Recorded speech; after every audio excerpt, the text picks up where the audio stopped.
లేపేస్తారంట. ఏందయ్యా లేపేసేది? మీరు అధికారంలోకి వస్తే ప్రజలు చంపడానికి వస్తారా నాని?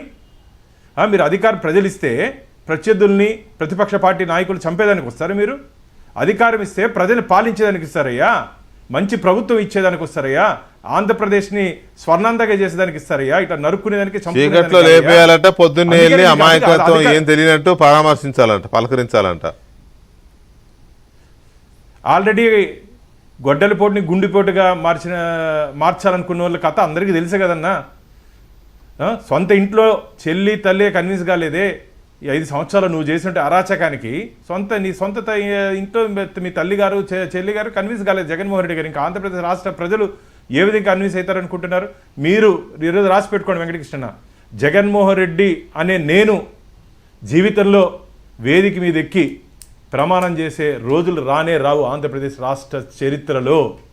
అసలు పులివెందుల నుంచి చావు తప్పి ఏదో బయటపడ్డాడు. రాబో రోజుల్లో ఇదే విధంగా ఆయన కానీ వాళ్ళ మంది మార్పులు కానీ మాట్లాడితే ఆ ఒకటిని కూడా ఆంధ్రప్రదేశ్ రాష్ట్ర ప్రజలు, చాలా తెలివైన వాళ్ళు ఆంధ్రప్రదేశ్ రాష్ట్ర ప్రజలు, మీకు రాబో రోజుల్లో భారీ బహుమతి ఇస్తారు జగన్మోహన్ రెడ్డి గారు మీరు ఇలాగైనా వ్యవహరిస్తుంటే. అంటే అరాచకం ఆంధ్రప్రదేశ్ 5 సంవత్సరాలు అవినీతి ప్రదేశ్గా, అరాచక ప్రదేశ్గా, ఇలా ఆందోళన ప్రదేశ్గా, అప్పుల ప్రదేశ్గా, ముఖ్యంగా గంజాయి ప్రదేశ్గా మార్చినట్టు మీరు మీ దగ్గర నుంచి దానికన్నా ఏమొస్తుంది? మాజీ మంత్రిగా పనిచేశారు, ఆయనేమో ముఖ్యమంత్రిగా ఉన్నాడు 5 సంవత్సరాలు. మాజీ మంత్రి ఈయన నాని గారు ఏం మాట్లాడతాడయ్యా? కార్యకర్తను పిలిచి బాగా కష్టపడండి, క్షేత్రస్థాయిలో పార్టీని బలోపేతం చేయండి, తద్వారా ఓట్లు తీసుకుందామని చెప్పి చెప్పాల్సింది పోయి మీరు అట్ట చేయండి ఇట్ట చేయండి అని చెప్పి వాళ్ళు రెచ్చగొట్టి ఇప్పటికే మిమ్మల్ని నమ్మి ఐపీఎస్ ఆఫీసర్లు జైల్లో ఉన్నారు.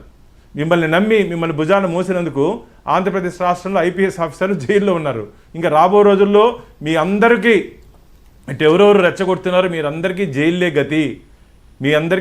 గతి. లేకపోతే రాబో రోజుల్లో ఈ ఆయులు ఉంది కదా ఉల్లగడ్డలు నరుక్కునేదానికి, ఎర్రగడ్డలు నరుక్కునేదానికి, కొబ్బరి బొండాలు నరుక్కునేదానికి మీ శేష జీవితం అంతా సరిపోతుందే తప్ప ఆంధ్రప్రదేశ్ రాష్ట్రంలో మీరు ఏలే పరిస్థితి లేదు జగన్మోహన్ రెడ్డి గారు. నేను చాలా సందర్భాల్లో చెప్పడం జరిగింది, జగన్మోహన్ రెడ్డి గారికి ఇంకా జీవితంలో జైత్ర యాత్రలు ఉండవు, ఓదార్పు యాత్ర తప్ప. జైత్ర యాత్ర ఆయన జీవితంలో ఇంకా రాదు. ఇట్లా మాట్లాడుతుంటే అసలు ప్రజలు అసహించుకుంటున్నారనా?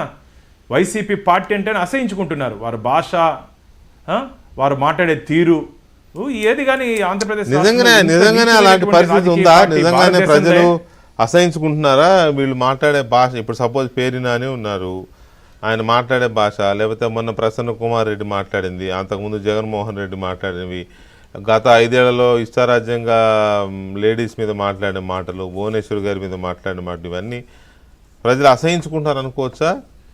కనబడుతుందా అది? ఎస్ అని అసహించుకున్నారు కాబట్టే 11 స్థానాలు ఇచ్చారు.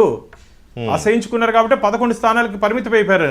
మరి మనకు కనపడింది ప్రజలు అసహించుకుంటారు, మనకు కనపడింది జగన్మోహన్ రెడ్డికి ఎందుకు కనిపించట్లా? ఆయన అదే ఎందుకు కంటిన్యూ చేస్తున్నాడు? పచ్చకామర్లోడికి ఊరంతా పచ్చ